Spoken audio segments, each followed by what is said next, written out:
I know it's getting cold out, but you can't stop into the Student Memorial Center without going to the juice bar. I caught up with Amir Mall, student manager, to get details on the juice bar. The country has been in uproar since unarmed teen Mike Brown was shot in Ferguson, Missouri. I sat down with a couple students on campus to get their reaction.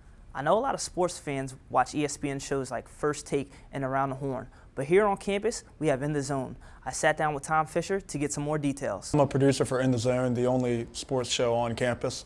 I come in a couple hours early, I get things set up in the studio, out on the set, move the desk around, move some things around in here, get everything up on the screens, get the prompter ready and stuff like that.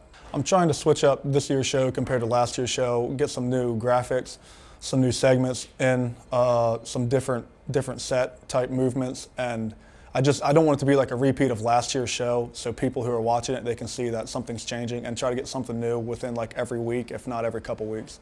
Ideas and topics is a big pre-production thing. Me and my co-producer talk it out the week before. Also, at the end of every show, every week, the crew and we all talk and see what we'd like to do for the next week. And some people, they throw out new ideas, who wants to be on the show, who wants to be more involved.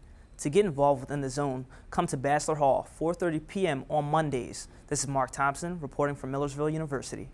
Russell Westbrook, he's a superstar as well. I mean, the Thunder need Russell Westbrook. There's no way that they can just do it with Durant by himself or vice versa. Like, they need each other to be successful overall. I mean, Westbrook's going to probably put up about 30 shots. I mean, that's a lot coming from a guard, but I mean, that's his game. That's what he does. I mean, he's kind of like our modern-day Allen Iverson, but he's a little more stronger and he attacks the rim much harder. But I think they'll be okay. They'll still be in the hunt in the Wild Wild West, but it'll be okay. They're going to need Durant, so he's going to need to be 100% if the Thunder are going to really make a push this year.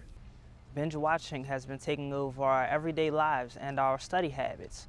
I caught up with Cheyenne Rash to get her take on binge watching. The King has returned. He's back home in Cleveland. That's a good thing. It brings more balance to the NBA. Now, don't disrespect my Knicks. I don't like that at all. I mean, we're coming in. We got Derek Fisher as our head coach. We got Phil Jackson running things in the front office. We got my guy Melo, who's going to be running the triangle offense, who's been in touch with Michael Jordan, Kobe Bryant, and Scottie Pippen on how to exactly work the triangle offense. So the Knicks will be okay. They'll be about a 7 or 8 seed. They still have a lot to go through. They still have a lot of work to do. But as far as the Cavaliers, they look great. They have LeBron James, as we all know. Kevin Love has joined them as well, and they got young Kyrie Irving running the point guard. So I like how the Cavaliers are going to look this year.